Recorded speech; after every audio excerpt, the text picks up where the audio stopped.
Hello, everybody. How are we doing today? I'm doing wonderful. Thank you for asking. Um, so,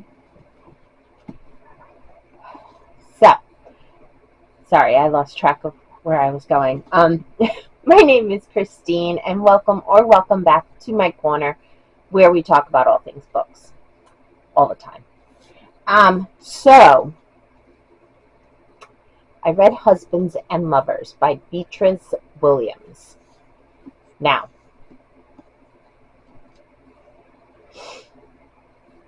in the beginning, just as I was starting the book, it took me a little bit to get into it. And let me explain why. There are three timelines: 1952, 2008, 2008, and then 2022. Two of the timelines are about one set of people, Monk, and he calls her Pinks. I forgot what her name is because he's always calling her Pinks. It's not Hannah. Hannah takes place in 1952. I can't remember her name because Monk calls her Pinks. Anyway, the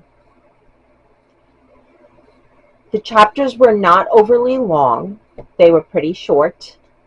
And they flowed so beautifully. However, hi Maxwell. See Maxwell?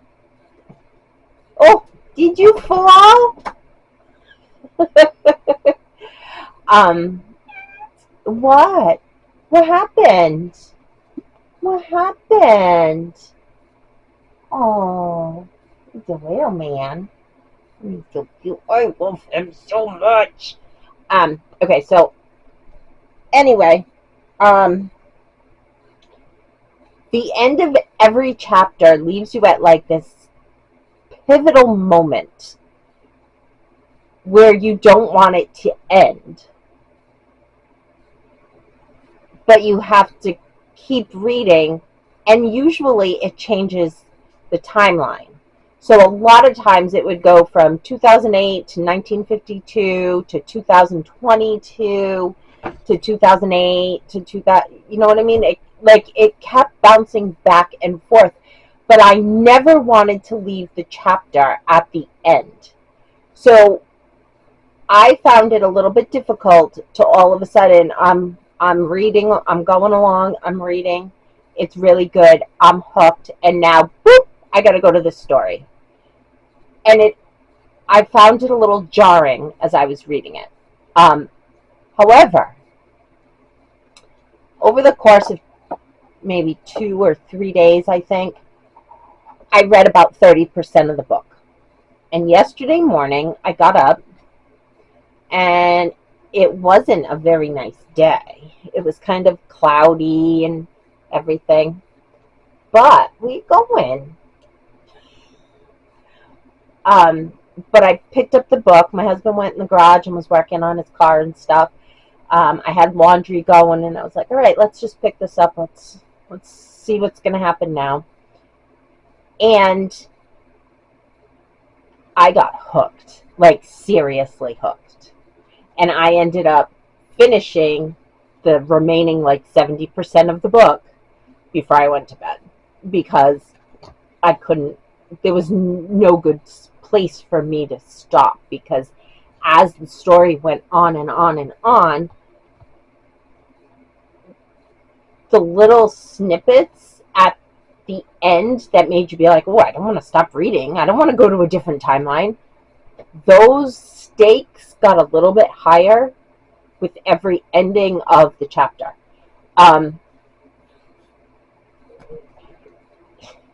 It was so good. I really enjoyed it. I highly suggest you pick it up. I gave it 5 stars, even though I found it hard at the beginning. I don't think that was the author's fault. I think that was my fault. I think it was just, you're picking up a book and you're just starting it and you're starting to learn about the world that you're in, and to then be adding in different timelines and different stories. I think it was me. I really do. Um, but last night when I closed this book up, I was like, 5 stars. And I know you're going to say, but Christine, you give every book 5 stars. I don't give every book. I do give a lot of books 5 stars because it's my rating system and I can do what I want, right? um, it's the way that the book ended up grabbing me and hooking me, and I just couldn't put it down. I just couldn't. And if that's not a 5 star book, then I don't know what is. I will tell you, I read this hesitantly because husbands and lovers, and I was like, I don't know, like, I don't know, but I'm so glad I did. Mainly, I did because I think one of the book clubs was reading this. It was also Once Upon a Book Club's summer read that came with some little gifts to open as you read. You'll get to like a certain page, and there'll be a little sticker on it that says open gift numbered 150, and you open it up, and it's something that is going on in the story. It's something to kind of add to the story. It kind of encourages you to keep going because you want to open the next gift. But anyway, I ended up loving this. I am so glad that I picked it up and that I kept on persevering through the very beginning chapters that I found difficult. It was well worth the payoff. Well worth it. I loved it. So now I went through my immediate TBR shelf, because really all of these books are all TBR pretty much. Anyway, I have 2 books that I really want to read, and Sid Bookworm is reading both of these next 2 books for this month, and they both sound really good. So I haven't fully decided yet. I'm on the fence, but one of the books is called The God of the Woods by Liz Moore. This is a longer book. I think it was like almost 600. Yeah. No, I lied. It's almost 500. It's almost 500 pages. It is a little bit of a chunky book. And this book, I'm getting confused because they're both kind of similar. Oh, yeah. Okay. Early morning, August 1975, a camp counselor discovers an empty bunk. Its occupant, Barbara Van Laar, has gone missing. Barbara isn't just any 13-year-old. She is the daughter of the family that owns the summer camp and employs most of the region's residents. And this isn't the first time a Van Laar child has disappeared. Barbara's older brother simply vanished 14 years ago, never to be found. As a panicked search begins, a thrilling drama unfolds, chasing down the layered mysteries of the Van Laar family and the blue-collar community living and working in its shadow. Moore's multi-threaded story invites readers into a rich and gripping dynasty of secrets. So this one sounds amazing. It was also Book of the Month for, I think it was this month, July. It was for July. And I believe this one was 2. Not that you know what this one is because I didn't show it to you. Yeah. This was also a July Book of the Month. This was one of the ones you could choose from. July was a month where I ended up buying like 5 books, which I don't usually do. But they just had so many good books that I wanted to read. So, but this other book that I'm trying to decide between is The Lost Story by Meg Schaefer. I've heard a lot of good things about this book, and this is also on Sid Bookworm's channel, YouTube channel.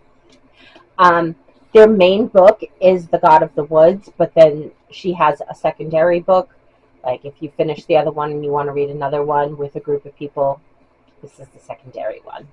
So this one says, as boys, Best friends Jeremy Cox and Rafe Howell went missing in a vast West Virginia state forest, only to mysteriously reappear 6 months later with no explanation for where they'd gone or how they'd survived. 15 years after their miraculous homecoming, Rafe is a reclusive artist who still bears scars inside and out, but has no memory of what happened during those months.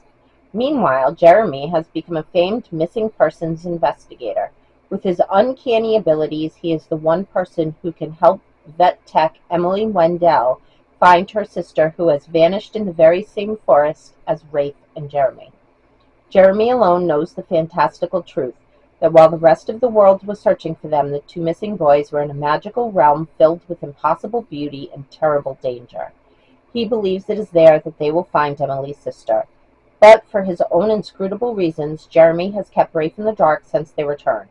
However, the time for burying secrets comes to an end as the quest for Emily's sister begins. And it says it was inspired by C.S. Lewis's The Chronicles of Narnia. And it does have like Narnia-ish vibes. I love how I just make words. Just create my own words. Nothing wrong with that, right? Narnia-ish. I'm thinking I'm going to start this one only because it's shorter. It's like 330 something pages. So, I don't know. I think I'm going to start this one, and then maybe I will read The God of the Woods after that. So, I'm pretty sure this is the one I'm going to start with. So, it is Monday, and school begins in 3 weeks and 3 days. Yeah. I'm a little bit excited. I am. I'm a little bit excited. I'm looking forward to it. It'll be a little bit different, but close enough to what I already know that I can feel confident. So yeah, I'm really excited. So, all right, my friends, that's it. I think I'm going to go and get started on reading. Today is supposed to be a high of 90, a little bit humid, and then it's supposed to rain for the rest of the week. So, yay! I'm so excited, as you can tell.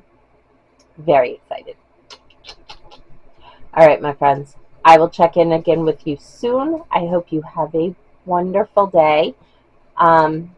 Try to get some reading in and enjoy the weather wherever you are. Bye, friends.